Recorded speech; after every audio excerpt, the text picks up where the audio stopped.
Welcome back to the podcast. This is a special one. We actually get to hear a little bit about Rob's story and his coming to faith. And we get to hear it from the guy that God used to bring him to faith. Jeff Moos is a drummer. Well, he's a musician, actually. And he was a drummer for the band Mercury Rising. Rob and Jeff played on a few bands together before eventually ending up on a worship band together. I hope and pray that you can get some better understanding of what it's like to be used to bring someone to faith, and also what it's like to come to faith in both perspectives. This is Just Conversation.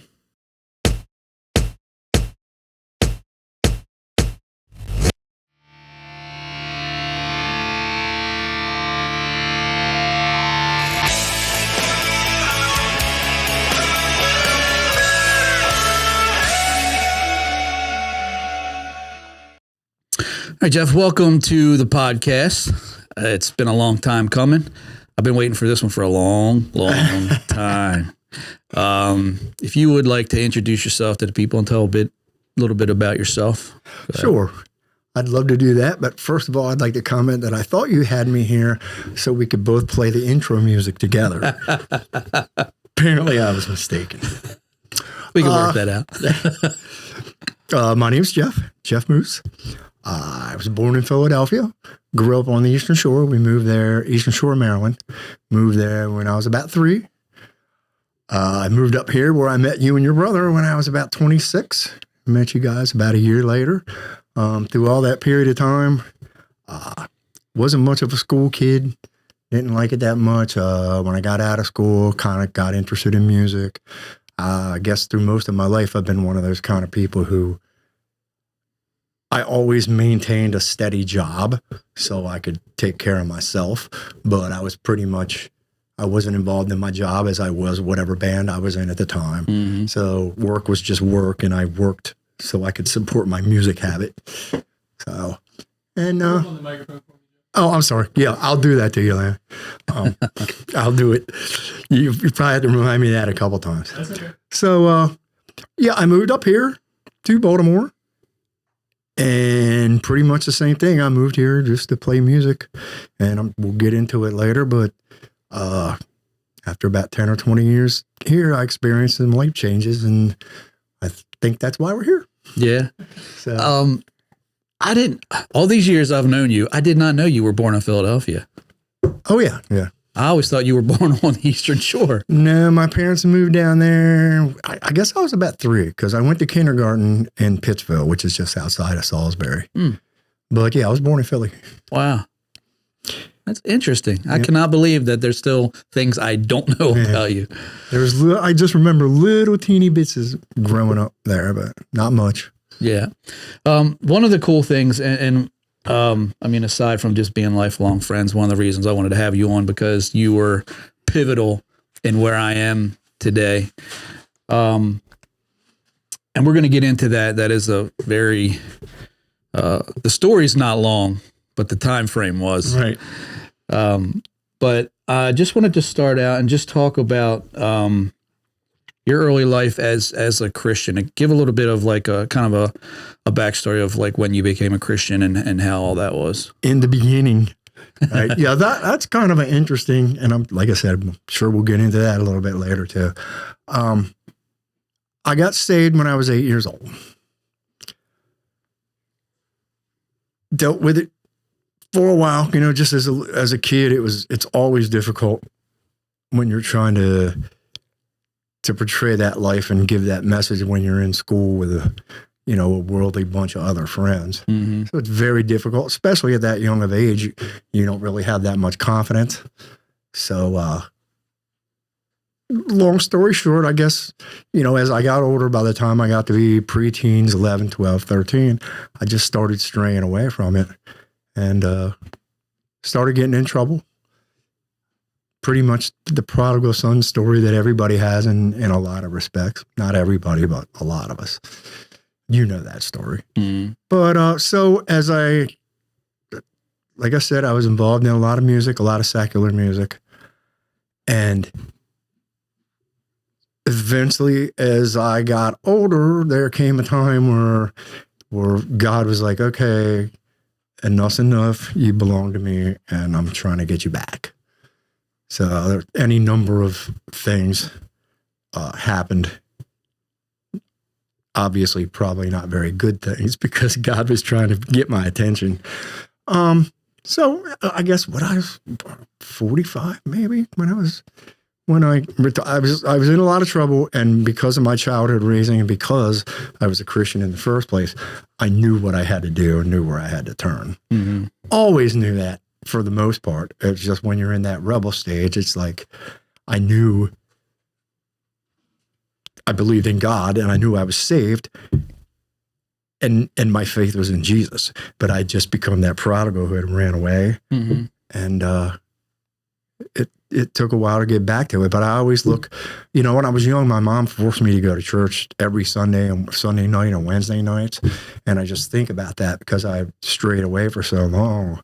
But it's like where it says in the Bible, raise up a child in the way they should go, and they won't depart from it. So I think that the fact that I was raised in that kind of environment made it easy for me to define what I was doing wrong and how I needed to change some things I was doing. And that's where I guess our journey started. Not long after you came back, but a couple years. Before we get into that, and I think this is definitely owed to her. Can you talk a little bit about your mom and her faith? She was such a driving force, and just you could see it in her. Not only that, you could see that impact that she had on the people around her. Like at the funeral, like I met some people that were just amazing, that had so many things. And her friend that told the story about the bank.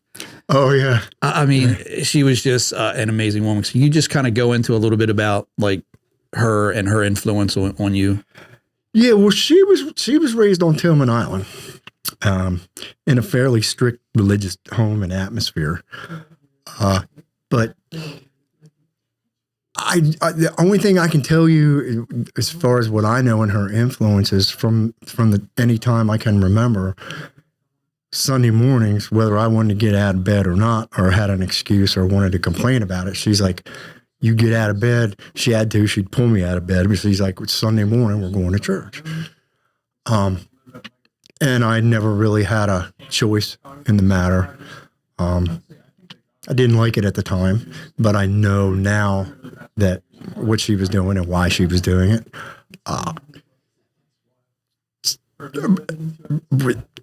As all I can remember is she was not afraid to, profess Jesus to anyone or talk about it.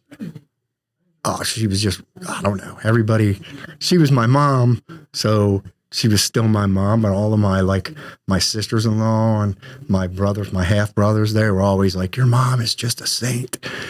And I'm like, that's because she's not your mom.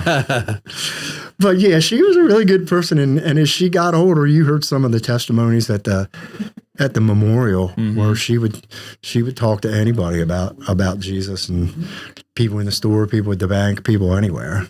And that was in spite of you. Like your dad wasn't a Christian, right? No, far from it.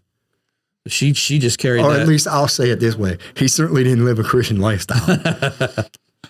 Which I guess by and large, a lot of us can say that. Yeah. Do you remember the bank story? Can you tell? I do not. But was this where she was being a witness? Or was this just something that happened? Remember like where her friend was telling her, she told her she kept needing to go to the bank, and then she ended up witnessing to somebody. Oh, yeah. Well, she would always call Pam to take her places. She'd be like, well, I need this at the store. I need this at the bank. And then, of course, this is when her mind was starting to go a little bit because she would just need to get out. And she'd have Pam take her to the store. And then she'd find one of the kids that worked in the store that she knew was a Christian and start talking. And before it was all over, Pam's like, well, she forgot what she even came for. She's like, I think she just came here to talk about Jesus. But yeah, that was her. Yeah, that was awesome. She was definitely a force, even even in the later years, just being around her, Oh, yeah. she was, and I loved that time we went down there and we sang to her in that nursing home. Oh, yeah. And had all those people around. Rob, that was such a blessing. And you snuck that in on me, too. I didn't know it was coming. I still have the video of that. I was showing Mars on, but that was a good day. And she needed it. And that kind of, it's good because it parlays me into the next question. Yeah. When you said that, you started to walk away from the faith, was it the influence of like the music and the music scene that was a part of that, do you think? And if it was or wasn't, would you have been able to go through that and still wake up every day and pick up your cross and walk that walk? Well, there's a couple of different questions there, so I'll take it little by little. But I wouldn't say that music led me astray from being a Christian, because I was at a very young age. I really didn't start getting involved in music till I was out of high school. Mm-hmm. I liked music. I wanted to be part of it, but I didn't play anything and didn't have any practice at anything. So, but I think, like I said, and again, we can get into this later if you want, but when I came back to God, I had a big struggle as to whether I actually was saved in the first place when I was a kid. And I've always been, this is a whole matter of semantics, but I've always been one of the people who believed that once saved, always saved. Mm-hmm. And I believe you can backslide, which is what I know I did now. But anyway, so I did have questions when I came back to Christ. I'm like, did I really get saved when I was there? So I started praying really hard about it. And I'm like, I just need you to let me know if I don't want to. I believe in once saved, always saved. So I didn't want to try to get saved again. Yeah. So I'm like, I need some kind of confirmation that I was saved all along, and you're just bringing me back. And through any number of things, some weird double rainbows, some coincidental things that happened in my life at the time, mm-hmm. I just knew inside it was God confirming, that, yeah, I've got you where you're on the right track now. Mm-hmm. So what was the next part of that question? Music. Yeah. Okay, so by the time I got into music, I was headed down the wrong way for a long time. Before that, and I guess at that point, like going through high school and just life in general, and like I said, in the back of my mind, I knew that I had gotten saved, and I knew that Jesus was my Savior, and I knew what I was supposed to be doing, mm-hmm. which is how it was so easy for me once I got to rock bottom. Not drug-wise or anything like that, but just where I was like, this life isn't working for me anymore. Mm-hmm. So I knew where to turn. But as far as I don't think music really, as far as the lifestyle of the music, yeah, it pulled me away. But it gave me an opportunity, aside from my first couple of bands, when I finally got into a serious band and I was allowed to write lyrics, I look back on it now, because this is before I actually came back to Christ. And you can, there's a lot of religious undertones and overtones in a lot of those lyrics that I wrote. Mm-hmm. And I knew what I was writing. It always amazed me that the guys in my band were acceptant of those lyrics. Because I was like, this has got some religious stuff in it. They're probably not going to like it. But they were always very accepting to it. So that was a blessing. But music-wise, aside from the lifestyle back when I was young, I kept playing when I was older. Played with an instrumental guitarist, where that really we weren't playing out. It wasn't like the party lifestyle. We were just recording, and we might have done a couple of little shows here and there. But I wouldn't say that the music drove me away so much, as it was an easy conduit to stay on the wrong path when I first started it. Yeah. I think it was, to me, it was amazing. Like, I didn't know, once I came back to Christ, I never even knew anything about the contemporary Christian music scene until I started investigating it. And then I was like, wow, there's all this stuff out there that I didn't know about. You're talking about those lyrics you're talking about with Mercury Rising, right? Yeah. So for anybody listening who don't know, you were in Mercury Rising. You were the drummer of Mercury Rising, and you wrote all their lyrics, right? We on the first album, there was a little bit of collaboration. I wrote probably about half the lyrics on that. On the second album, I wrote them all. Okay. So on the second one, I wrote them all.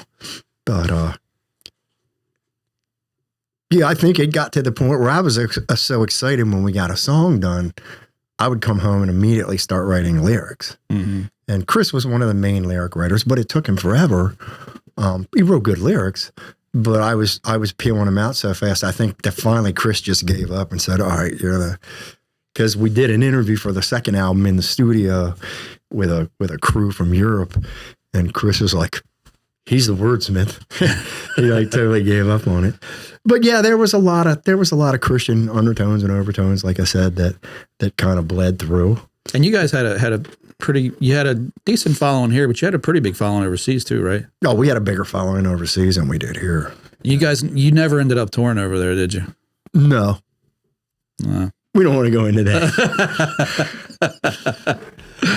We'll be off on the wrong tangent now. Okay, so we'll turn away from the music for now because we're going to turn back to that in a little bit. Okay. Before we go too far, I want to remind everybody I brought this. Rob made this for me many, many moons ago with a note that came with it, and it's always been hanging on my dresser ever since. So I thought it'd be an apropos time to bring it. Yeah, it was early in my Christian handmade walk, when I started to experience or understanding what backsliding was. So I penned a heartfelt letter and gave everybody one of those crosses, and that's awesome that you still have that. Yep. That's really cool. So when you were on your way back, we've had this conversation a few times, and I remember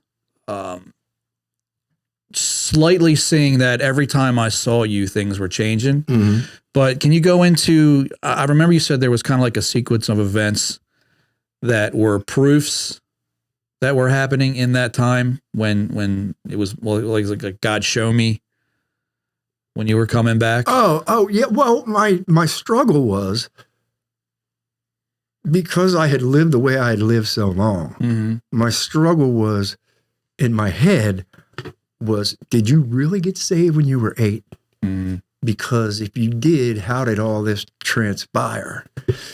But then once you think about it and start getting back into your Bible and you read, the prodigal son story and a lot of the parables, that Jesus gives and stuff, I was like, well, yeah, that's kind of my story.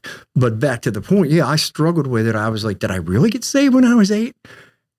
So that's when I started, just asking for some signs. And some of them I don't even remember. I think the biggest thing was probably about 12 minutes after I had that prayer, right outside of my sliding glass door was a huge double rainbow after a storm. And I think that was but there's just some little, like I said, it's been long enough now. I couldn't really, there was just some stuff where I knew God was talking to me. Yeah, it's that me stuff. Right. Like, yeah. okay, I know you're talking to me, and I get it.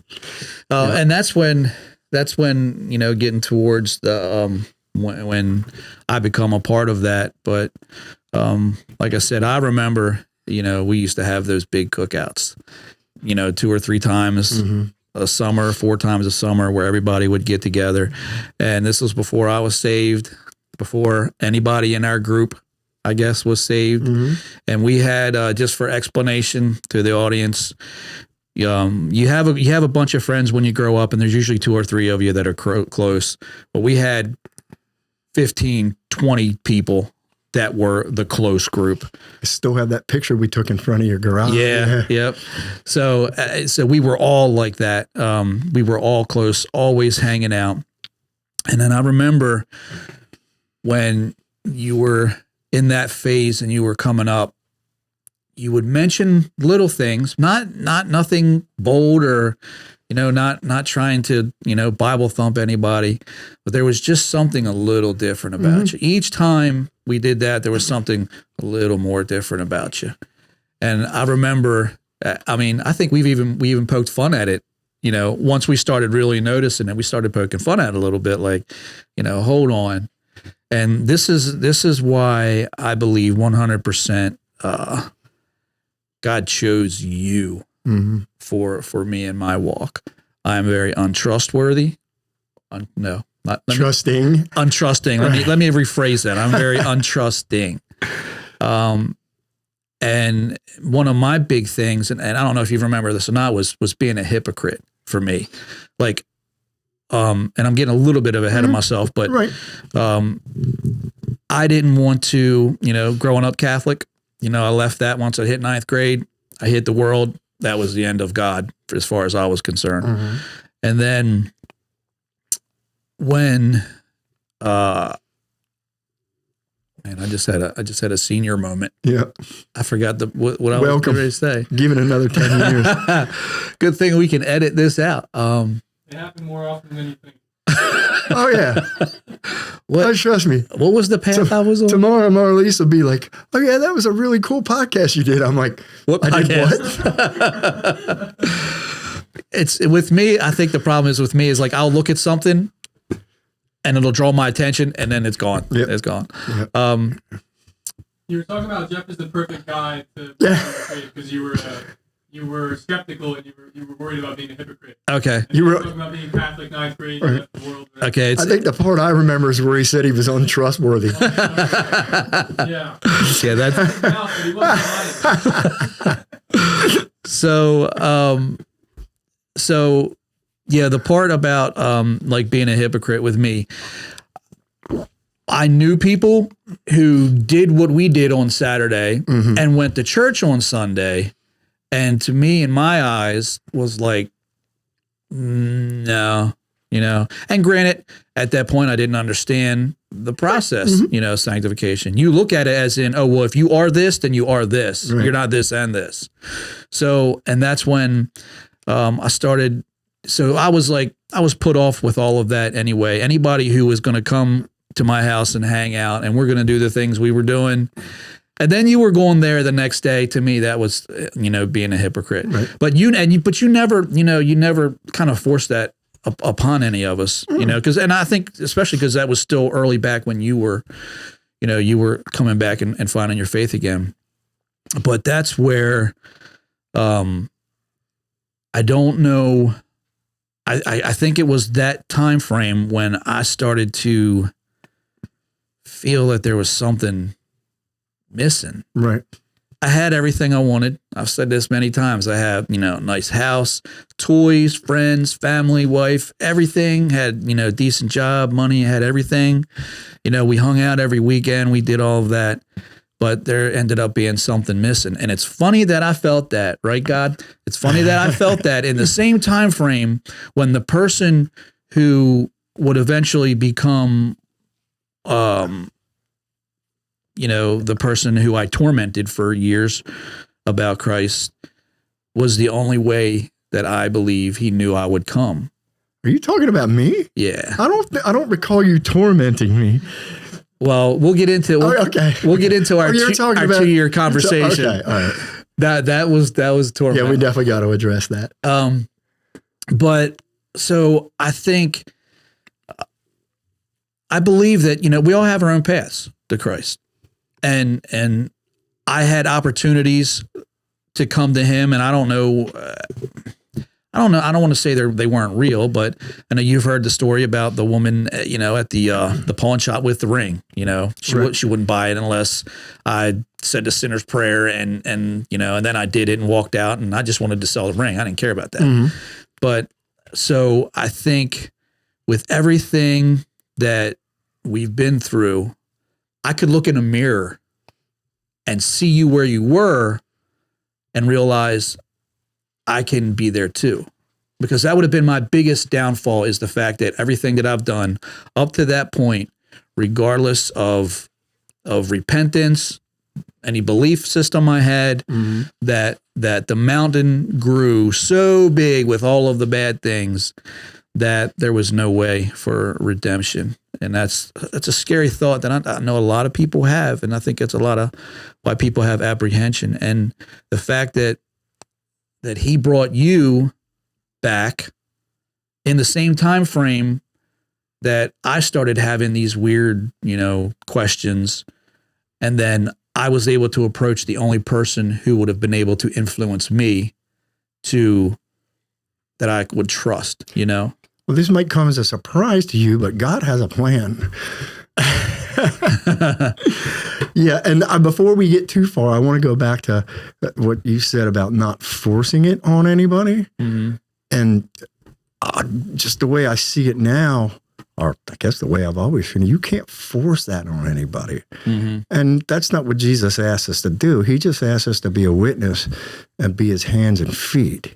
Mm-hmm. So when you act a certain way or say certain things, or just, you don't have to tell somebody else they need Jesus, but if they just, you don't even have to tell them directly, but if they realize how much you know in your heart that you need Jesus, then they go, well, hey, what's going on here? Mm-hmm. But I don't think you can't force somebody to be a Christian. I mean, everybody thinks they can. Not everybody, but a lot of people do. But you can't really force that in somebody. And I think that's really, and the changes in me weren't that huge at the time, nor are they now.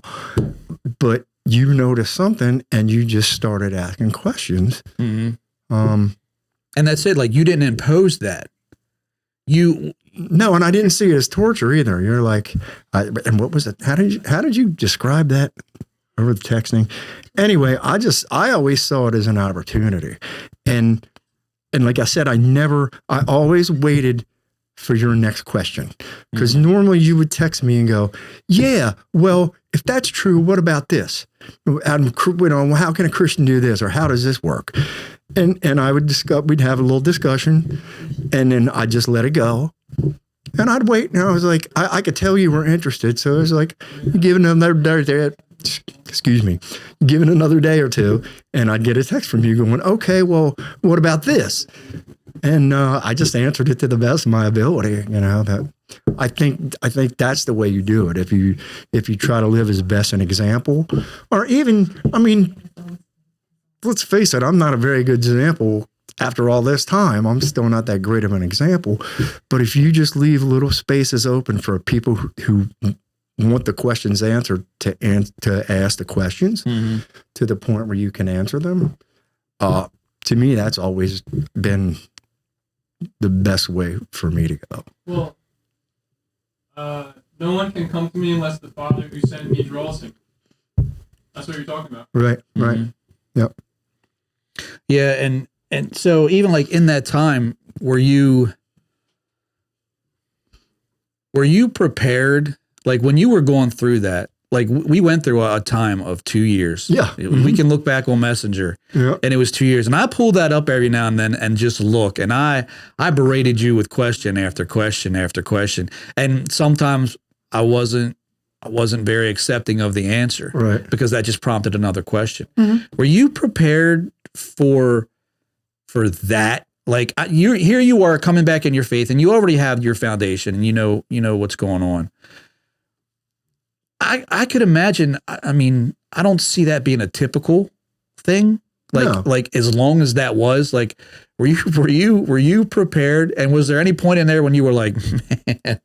No, I don't feel like I was prepared as far as being ready for what was coming at me. Mm-hmm.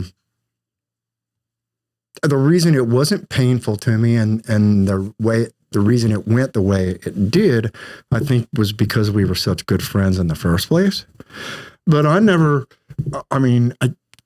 guess some of the things I thought were a challenge, but it never really pained me because I could see the fact that you were frustrated and kept asking me questions was incentive to me to go, he's looking for something. Mm-hmm. And I've got to try to portray this to him as best I possibly can so he understands it. Because I could tell, I'm like, he's asking, it's like he's asking the right questions. And just because you're asking questions tells me that you're looking for something. Yeah. And because anybody else would have taken the first sentence and gone, okay, I'm done with that guy. Yeah. And they got intense. They got intense too. Like the more you answered, the more offended I got. You know, I was offended by your facts, Jeff. Well, facts are the most likely thing to offend people. And at no time in that, you know, here I'm going off of these questions, you know, just from a secular standpoint. I'm not coming at you like reading the Bible, challenging you with that. Right. I'm going with everything I thought I knew. Everything, you know, more feelings over facts. And I think that was the hardest part for me, because every time you answered a question, it ticked me off. You know, I'm like, well, there goes another way out. You know, oh, there's another way out that I can't do anymore. And I remember just getting to that point to where I think you had said towards the end of that 2 years, you said, you know, at some point you are going to have to figure this out on your own. Like I'm only going to be able to give you so much, and you're going to have to, you know, take this up on your own. And I think that at that point, that's when you did that at the right time, because at that point I didn't go, oh, well, here's my way out. You know, Right. oh, I'll run away on my own. Right. You had already laid enough foundation and discredited all the things that I believed, or at least even if it didn't discredit, it made me have a different way of looking at it. That it started that, I don't know when it started, but that desire in me, like that little bit of a flame that was going, okay, I gotta see what he's talking about now. It's not about me asking you a question and you giving me an answer. And I'll tell you the moment, I can tell you the exact moment that my heart broke when we were going through that conversation. And in a good way, I mean. Well, bad for me because of how I felt, but good for me because of the end result. My girls were going to, my girls believed before I believed. You know, the God that I understood from Catholicism was different than what I know now. You know, as a Christian, as a Christ follower. But my girls were involved in the Christian summer camps, the church activities. They were learning Bible. None of that was coming from me. And I could see kind of the change in them. So aside from what I'm about to say that you said that just broke my heart, I saw it in them. And I kind of wanted that thing. You know, there was an understanding that my children had that I didn't even have. And I don't know if this was, you know, and you could say later, was it, did you see something and say this as a way in, or was this just something that came to your mind? But you said to me, and won't be exact words. Paraphrasing. But you basically said, your kids are going to be in heaven one day. Don't you want to be there with them? Do you really want to not be in heaven with your children? And it was in that realm of conversation. Right. And that broke me, dude. That just broke me. I was like, because now I'm thinking eternity future. Now I'm thinking separation from these little people that are in my life that I love to death. And now there's a thought of whether I'm gone or they're gone is one thing, but the thought of being separated from them when there's an opportunity to be with them throughout that broke me, dude. It just broke me. I don't remember threatening you that hard. It didn't come across as a threat. No. It was a question. No, but I think if I recall properly, I think what I was trying to get across to you was that I'm like, look, I know you're trying to make some decisions and you're trying to decide where you're going and where you're headed. But as I recall, what I remember saying to you was, you have a certain number of years where you're going to be an example to your kids. And by that time, your kids were, you know, they were starting to get older in age. And I don't mean teens, but they were old enough. And I'm like, if you only have a certain amount of years to influence them and to see you as to follow what you teach them. So you need to make some kind of decision of how you're going to affect them. That's what I remember. But, well, we're old, so yeah. We you know, there's probably truth a little truth to what I yeah. said. I mean, and again, it wasn't necessarily more of what I said you said. It was more the feeling Right. that I got. To me, there was a feeling that there was a separation with the kids. And again, like that's what finally broke me. I'm like, wait a minute, man. I he's right. I got to do something about this. And that was one of the first times when I felt like now I have to do something about it. Now it doesn't even involve you anymore. Right. You know, I have to go do this on my own. That was one of the days that will always live in my brain as when there was an understanding that wasn't there before, that now there was, and the understanding of you know, God is real. There's something there. I don't know what it is, and put my finger on it. Well, I remember a lot of circumstances. I believe you were like, okay, well, if I become a Christian, what about this? What this and that and this and that? And I know once we started establishing that you actually believed there was a God and that Jesus was his son, I do remember towards the end, because I wasn't getting irritated, but I felt like I had explained as much as I could possibly explain. And if you remember, and again paraphrasing, I think I just told you or texted you. I was like, look, if this is, I'm like, the only way you're going to know that it's real is if you do it. I'm like, just pray, accept Jesus as your Savior. And if you believe that's what you're doing and you mean it, things are going to change. Yeah. And they did. And they did. And that's about the time too when, you know, so I call that phase one. Phase one of my journey. And then phase two was you guys bring in the Bible study to my house. Like, and again, that's, you know, I always tell Kevin and I, you know, I say that to you, like, you guys were imperative in my walk. I don't know, you know, not discounting God would not do that in another way, but you guys were so imperative in my walk because I trusted you guys. And then I began my relationship trusting God because I trusted you, and I know you trusted God. Well, so it was by proxy of you knowing and trusting him that I was able to start that process too. I have to give most of that credit, the Bible study, to Kevin. Because that was when we were trying to get you to come to church, you were kind of leery about it, or coming to Bible study or Denny's or whatever. And trust me, I didn't want to do it. Kevin's like, look, if Rob don't want to come to church or Bible study, let's bring it to him. And I'm like, okay. And I started thinking about what it entailed. And I was like, well, first you got to get his permission.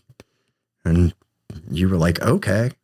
And then Kevin's like, I don't remember how I got drafted into it, but I ended up being the Bible study later.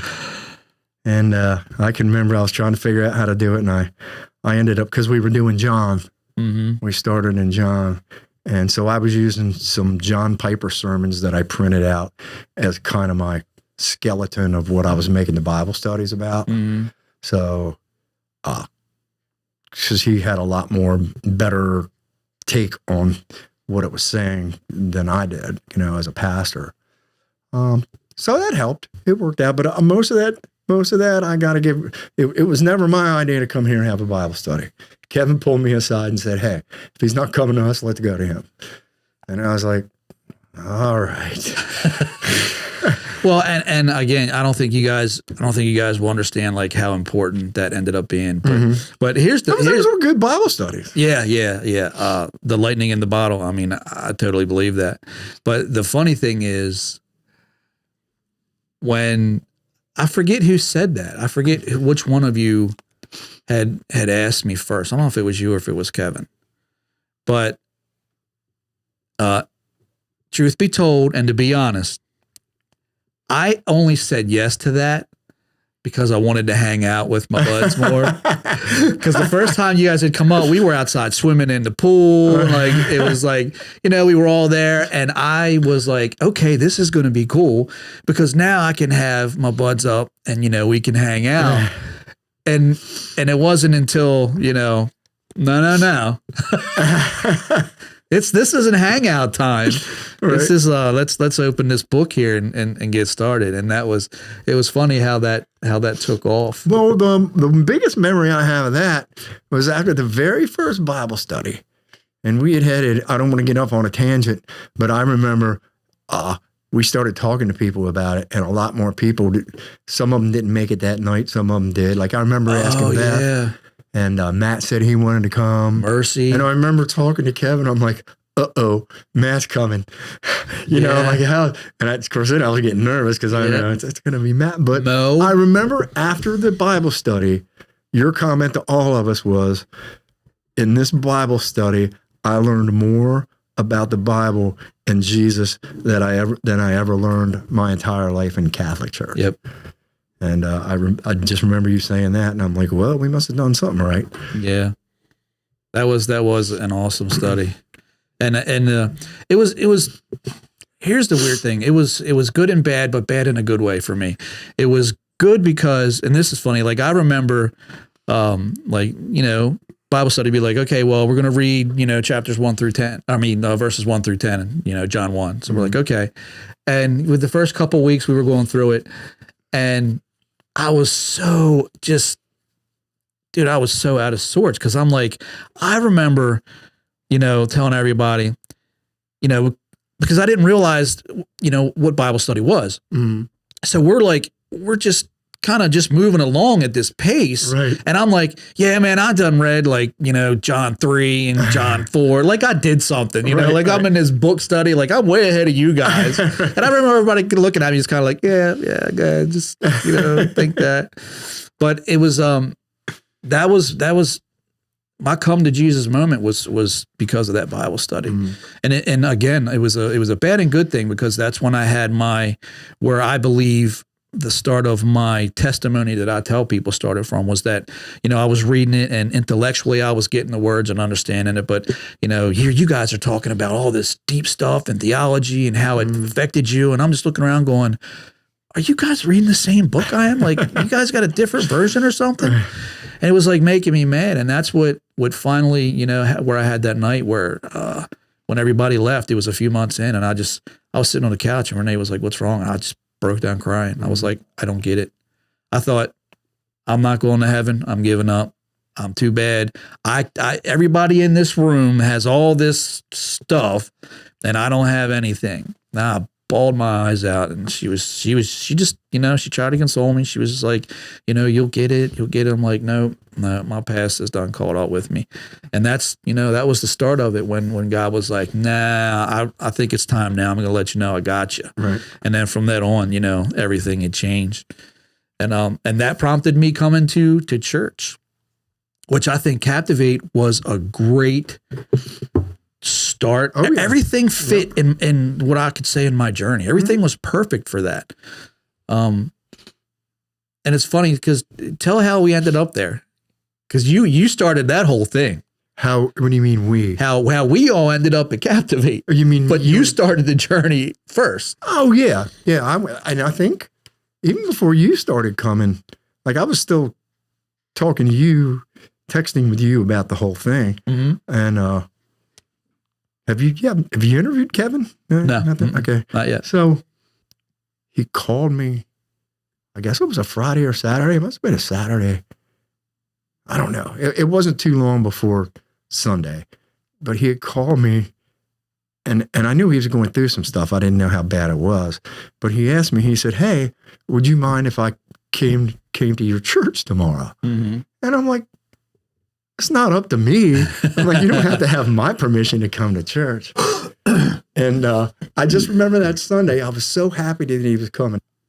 Oh yeah, he just that's another thing where we had some conversation online, mm-hmm. and one time I had mentioned something about tithing, and he kind of wanted to contradict it, and I was like, all I can tell you is that I've never had any money, but I started giving 10% to the church, and somehow I'm not any poorer than I was before I started. I'm like, I can't explain to you how it happened. And then a bunch of my Christian friends started chipping in. So Kevin was like, oh. But yeah, he just came to me and asked if he could come to church. And I'm like, And that was before me. And I remember that time, going through his divorce, going over there and kind of helping him through it. Right. And I remember him going to church with you. But I do want to get to like how you got to Captivate too. That's where I originally wanted to go. Okay. But so the one thing that, and I think I probably even said this to you, like when Kevin started going to church, I remember saying, how authentic is this? Right. He's going through this bad time. I'm like, yeah, I really don't know. But the thing is, I really didn't know, Yeah, I didn't know what happened. Kevin, like as far as sorry, God grabbing you, you know what I mean? Like to me, I was still on the outskirts of yeah, he's just looking for something, and right. I don't know how true he is. Meanwhile, I have no grounds to stand on, Right. whatsoever. But Well, Kevin had a similar background to me as far as my testimony, because he was the same way. He was raised in church, and kind of went the same way I did. So when it really came down to when he had hit rock bottom, like he knew, or at least he had some kind of idea of what needed to happen. Mm-hmm. And I think that's where, a lot, you got to be broken before you can get fixed, Yeah, and especially through that's one of the things that through that Bible study that I learned, like Mercy. I learned about Mercy and what he went through, and even Mo. But yeah, the original question was how it started at all, and like At Captivate. how you came to Captivate. Because again, Captivate was such a great, like Tal used to say, it's like a. Or you might have said it's like a hospital. You go there and you leave. You don't go there to stay. You go there to get healed, and you go there to be able to leave and branch out. But that started, all of our path, and that's a very, I think, also pivotal part of my beginning, Kevin's beginning, and even your renewal coming back. So, but it's funny how you got there. Oh, right. Okay, so here's the story, and we'll start out. Before I start with the actual story, let's just say Josh Smith of Ashes Remain. Josh, you now owe me $20. So I was going to, And we're going to have Josh on here hopefully soon. Yes. So we're going to get that 20 for you. So I was going to a different church. I couldn't name it. I was not unhappy with the church I was going to. In fact, I was very happy with it. A little more traditional church. But once I started coming back to Christ and realizing there was all this contemporary Christian rock and heavier stuff, I still had my drive to want to be in a band. Not necessarily a worship team, but another writing project where we were writing our own music. I just wanted it to be Christian, or at least Christian oriented.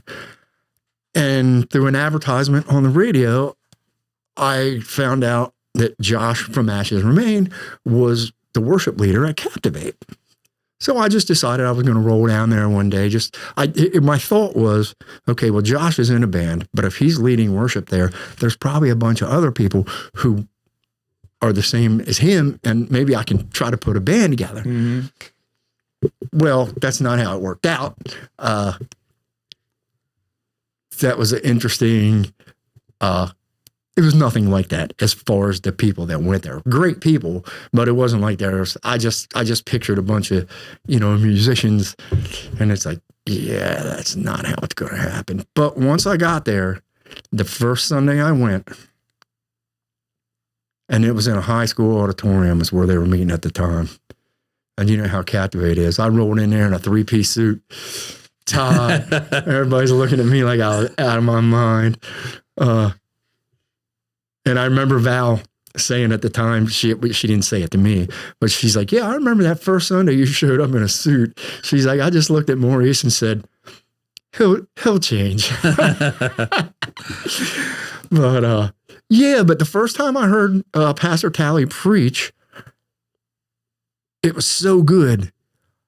And I just remember thinking as the week went on, because once I realized what was going on there. I'm like, do I really want to continue? The only thing that made me want to go back was the sermon. Mm-hmm. And that whole week, I'm thinking, was that just a fluke, or does he preach that good all the time?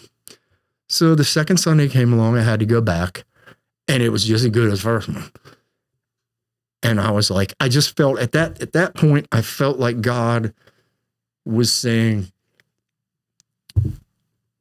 I brought you here for a reason. It's not the reason you thought I was bringing you here, but I brought you here for a reason. And then I just started, I just knew that God wanted me there for some reason.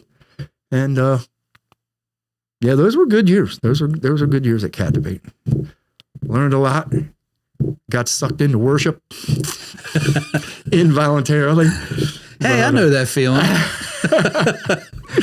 I remember, and again, that's like you finding that place, because to me, I think that was the perfect place for. I wouldn't have went there. You know, I live an hour away in a different state. I wouldn't have went to Captivate. Well, you came when they moved to the church, right? Were you ever at the school? No. Oh yeah, you came. It was They were down the street. They were in Towson when I went. But you know, I wouldn't have went there had it not been for you. Right. And again, I think the people there, the you know, and Pastor Talley and his preaching, I think all of that played a part of my, you know, the slow, soft walk I was on taking to Christianity. And if it hadn't been for you going there for the reasons that you did, then God saying, no, you're here, but it's for my reasons, not yours. Right. Yep. You know, and then who'd have thought, you know, you were there, I was there, Kevin was there. And I think at one point we called ourselves the, you know, part of, you know, the three horsemen of the apocalypse because, you know, and we were the epitome of, nobody in the world can use the excuse, oh, that church is going to burn down if I walk in there. Because with us three walking in there, if that building wasn't on fire, everybody was good. Yep. And I think that was a great introduction for not only me, but for Kevin. And I know I learned a lot through all of that, through all of those seasons. I mean, that's where, well, yeah, speaking about not being on a worship, you know, being sucked into it. I remember being there, and it's funny because I think I was there. I don't think I played music for the first year. And I had a stage fright issue, which I didn't even realize that I had. You know, I hadn't been on stage, you know, in 15 years at that point. Barely picked up my guitar, actually bass, because I wasn't a guitar player. I was a bass player. And then I remember, you know, Kevin's excitement was a little bit too much with, man, we need to get you up there. I'm already talking to, you know, Josh, and, you know, it'll be us three together again, playing music again, you know, which is enticing because I loved, you know, when we played the stuff that we played together. And I remember it was so funny because after about a year, I don't remember which one of you said it, but, you know, somebody said, well, maybe start, you know, go into like the production or whatever. And then I was like, I got up the courage and prayed about it and said, okay, I'm going to take this step. And I remember the week before I was supposed to play, we're at the church, and it was after practice, you know, because you guys practiced before the sermon. And I was standing at the edge, and that's the first time I met Josh Smith.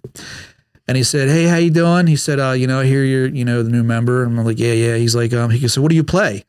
And I was like, well, I'm playing acoustic, but what do you mean? What do I play? You know, I was thinking to myself, you're okay with me being up here? Right. But I know you and Kevin had, you know, over the last year had talked to him about me, and he's another pillar of my walk. And I can't wait to have him on just to talk about that too. But it was so amazing to be able to, once I got over the stage fright and started playing music again and realized the passion for playing was for God. And do you remember, you know, I think I only went to a couple concerts with you, Christian concerts. And I remember distinctly. We were watching Fireflight. Oh yeah. And I remember looking over at you and I said, this isn't Christian music. You're not allowed to do this. Because it was all heavy guitar and, bass, and everybody's up there. And I'm like, I'm used to hearing, like, kumbaya, that's not, it was so, it was like, it was just like blowing my mind that, so you're allowed to actually, still play music and enjoy it. And it was just, that was so funny because that was like the introduction to, I think, was that even before I was saved? I think that wasn't it? Yeah, I think it Probably was. in that time frame. I just remember because Fireflight had a girl singer and a girl bass player. Mm-hmm. And I remember me and you joking around with each other about which one of us the bass player was attracted to. The Essex just never leaves you, man. It just never leaves you, Yeah. Oh, so Josh, I did want to, this may not make it to the podcast either, but this is a great story. I learned a lot from him. I modeled being worship leader after him just because of the way he handled things. Oh yeah. It's like, it was God first. And with him, like it surprised me. It did, but it didn't. But, it was like when we were done practicing, it's not like, oh, well, let's pack up and leave and go home. We sit down and he's like, so how's everybody doing? What's going on in your life? And it was like that attention to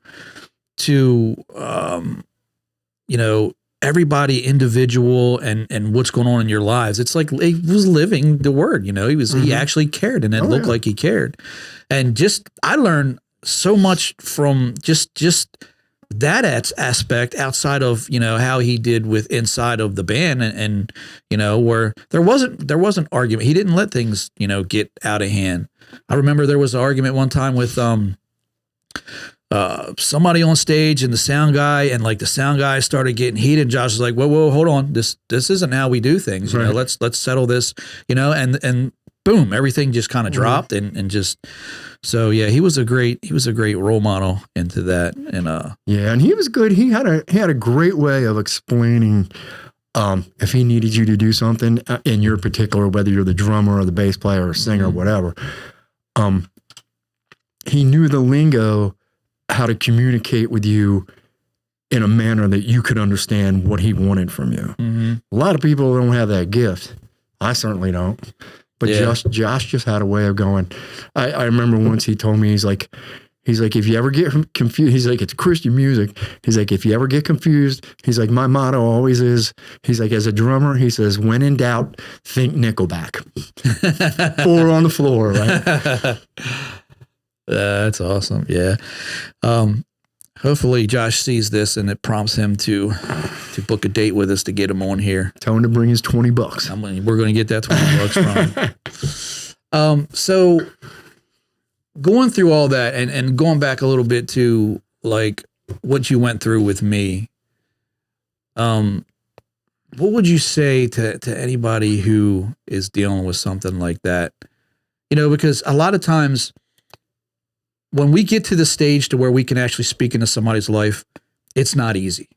When they give us the attention and now the focus is on us instead of just like a passing by, having a question. But when somebody starts, really, really intently coming at you, and you can tell like you did with me, like what advice would you give to anybody in that situation? Well, as we were discussing earlier, I don't think you can force it on anybody, but I always go back to, I can't tell you chapter or verse. I know a lot about what the Bible says, but as far as referencing exactly where it says, I'm with you. Very poor. But there is a verse where it says, always be prepared to give an account of the hope that lies within you. Mm-hmm. So it's not, you have to look at it like it's not my job to bring this person to Christ. Mm-hmm. It's not I can't force anybody to get saved. I can't convince anybody to get saved, which is probably a lot of what might have been frustrating you when we were, because a lot of times I was like, well, all I can tell you is what I know. Mm-hmm. I can't, I don't have a particular Bible verse, or I just know what I know from reading the Bible. But I think when people, and that's a very important part, because I think people more than say, oh, well, he's changed. He stopped drinking, or he stopped doing this, or he stopped, or stopped cussing, or they don't. I mean, that's an outward change. But if they don't see the new hope that lies within you, they're like, what do I need that for? Yeah. But there's a fulfillment in your heart that people see, and they go, whatever he's got, I want that. Yeah. And they won't come out and tell you that, but when they see your happiness and contentment in Christ, they're like, I want whatever that is, I want it. So it's weird. It's weird when you carry that and don't realize you carry that. Mhm. I've had family members tell me about other family members who have said that very thing about me. Like, I really want what he has. And then I process in my head, like, last time I was around him and how I was. And, I'm like, I don't see what they saw, because it was a limited amount of time, but apparently through the change that happened on the inside, there is that outward thing that people do see. So, like, when you, I'm sure you haven't come across a 2-year battle since ours. not a 2-year one, nope. So, like, how much at any point in that you had to have gotten frustrated, right? I don't think so. In terms of frustration, probably the only frustration I had was trying to figure out how to say, and again, as you can probably tell from this interview, I'm much better at writing than I am speaking. And most of what we talked sometimes, but most of what we did was text. Yeah. So I had time to think about what I was saying and how I wanted to say it. I think that was probably the most frustrating part, was sometimes just looking back at what I just wrote and going, okay, is Rob going to perceive what I'm saying properly? Or do I need to reword it? Or do I need to find a particular Bible verse? Or that, but I never considered, dealing with you frustrating. Like I said, I could see it. It was probably gruelingly slow, but I could see that you were searching for something and you were continually asking questions. See, I see it it's weird because I see it from the other side. And every time that I've ever told anybody about it, I explain it as in, I threw as many punches as I could, as hard as I could, kicking and biting, like I threw up the whole thing. So from my side, maybe I'm feeling my frustration, because like I said, your facts used to tick me off, and every time you said something that made sense, it ticked me off because it answered my question, but made me have more. And I haven't come across that either, to where, I was, shepherding somebody for that length of time. But just from your side, it's amazing because the love of God and the trust you had in him just was always there. I looked at it as more of a challenge, because in order to answer your questions, I had to believe what I believed and figure out a way to convey it. So I just looked at it like it was it helped me to confirm what I believed in my faith. And so you, not only were you asking me questions, but you were causing me to not say question, but confirm what I believed through biblical statements and things that happen in real life. So it caused my religious brain to work too. But I wouldn't call it frustrating. You could definitely see it. And I think that's what kept me coming back was, one, you articulated it very well. Like you specifically answered my questions. Like in the manner I was asking them, you didn't skirt around them. You didn't give me this broad, you went right at them and you answered them. And I always got this sense, and that's why I kept coming back, because I trusted what you said, because I believe you trusted what you said. And I think that's one of the things that we've really got to pay attention to when we're, when we're speaking to people about God is we have that, you have the foundation, you have God inside of you. He's going to give you the words you need to say, when you're obedient, when you stay in your Bible, when you're pouring, letting him pour into you so you can pour out. I mean, it's just going to be what it is. And looking back on that now, from my point of view, it looked like a bloodbath, Right. As from where your side, it was just kind of like, it's process, dude. I got to a point where I was waiting for the next text to come in going, all right, what's he going to hit me with next? Yeah, that's, and again, I'm forever grateful for that, for you. Like I tell everybody should have their people that they go to, for accountability, and you and Mercy and Kevin and Matt are that for me. Like, I think everybody needs that. You need those people in your life to be able to hold you accountable. Well, have you ever led anyone into faith like he did with you? Have I led somebody to faith? A couple people at work, and wasn't necessarily a walk. It was same kind of thing. It was questions like, what do you, what is this? What is that? How do you do that? And it was probably it wasn't 2 years for sure. Mm-hmm. It may have been a couple months.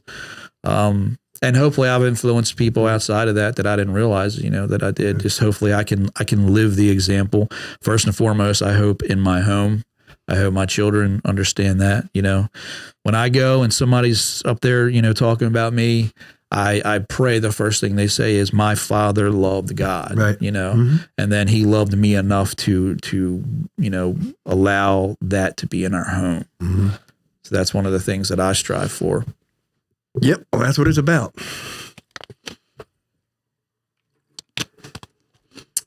Well, I mean, that's kind of all I have for my question. Is there anything you want to add or talk about, or?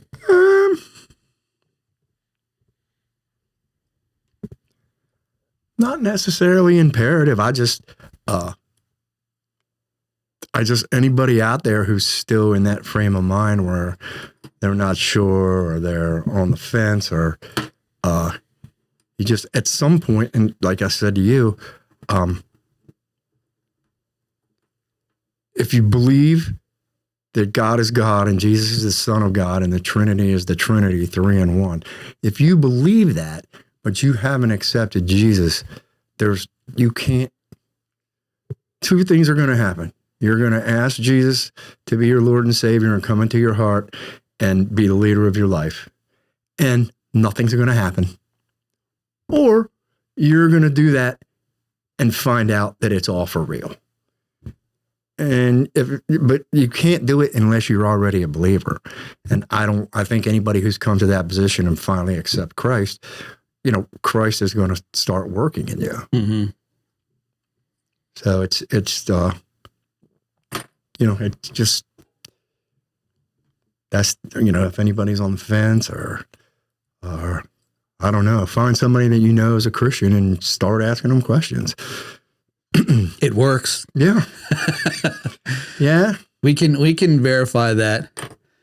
One day I'll write my memoirs, and I'm going to publish our 2-year-long conversation. But, people don't understand, but it really does. It's such a change. Like, you still worry about the day-to-day stuff, and I watch the news and I'm concerned about what's going on. Mm. But you just have that peace where it's like, in the end, I know where I'm going and God's got control of it. And if something bad happens to me, it's because God allowed it. Either to take me out, take me home, or to teach me something. Mm-hmm. Or, I think a lot of times people think they're being punished.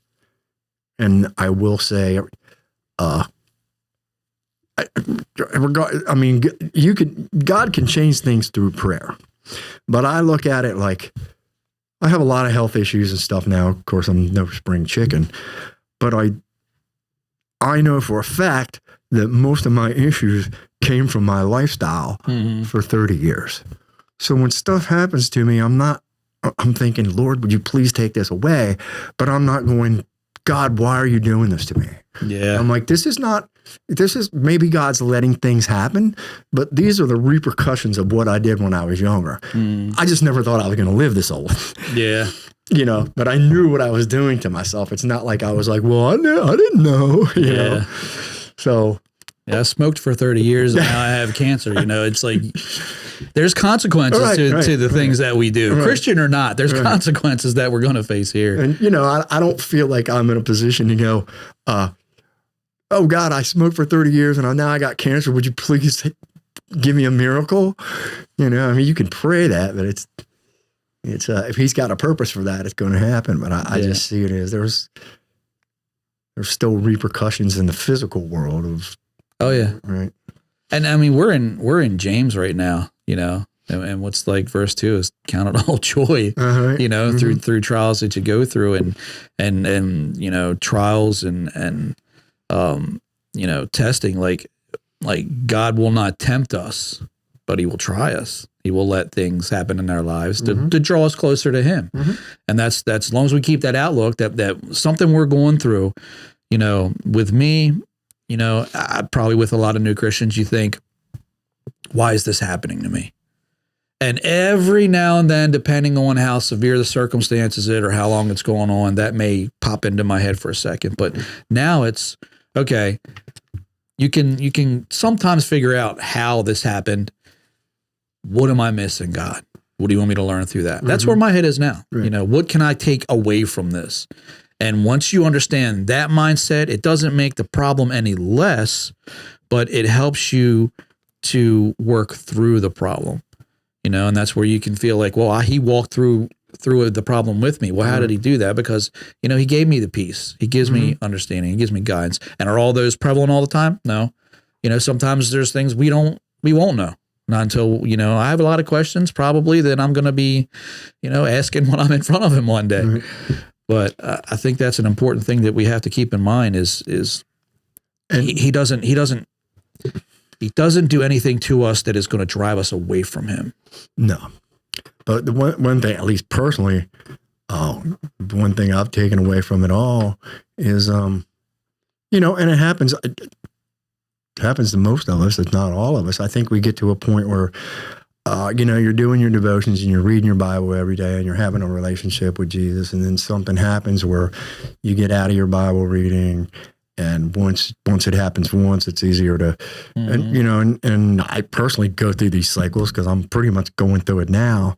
But there's times when you're, steady in your Bible, steady in your prayer life. And once you've gotten to that point, what I've noticed is that when I start to get out of that, little things, God's like, hey, and this is, you wonder why this isn't working out for you, or it's kind of God going, hey, I'm still waiting for you to talk to me here. Yeah, and I feel too, and I've said this, 1,000 times before, I'm a different person by the end of the day if I don't start my day with him. If I don't wake up and read, by the end of the day, the choices I've made, the things that I've said and done, it's like he really does give you that center in the morning. When you make that choice to say, I'm going to choose God or I'm not going to choose God. And that usually is the path that you go on throughout your day. That's what I find. Right. At the end of the day, when you're ready to lay your head down, you're like, ah. That's a good example. That's good. I like it. Well, awesome. If you don't have anything else, we're good. If you got no more questions, I'm good. Thank you for having me. It's been a pleasure. Awesome. We're going to do this again. We're going to have to do this again with Kevin. We're working on getting Kevin here. Yeah, that'll be interesting. And we can already guarantee this place isn't going to burn down one, not because we all are in the same place, but right. It's been an awesome journey. But so, I guess we'll end it here. And thank you for watching another episode of Just Conversation. And we will see you again next time. Thanks a lot.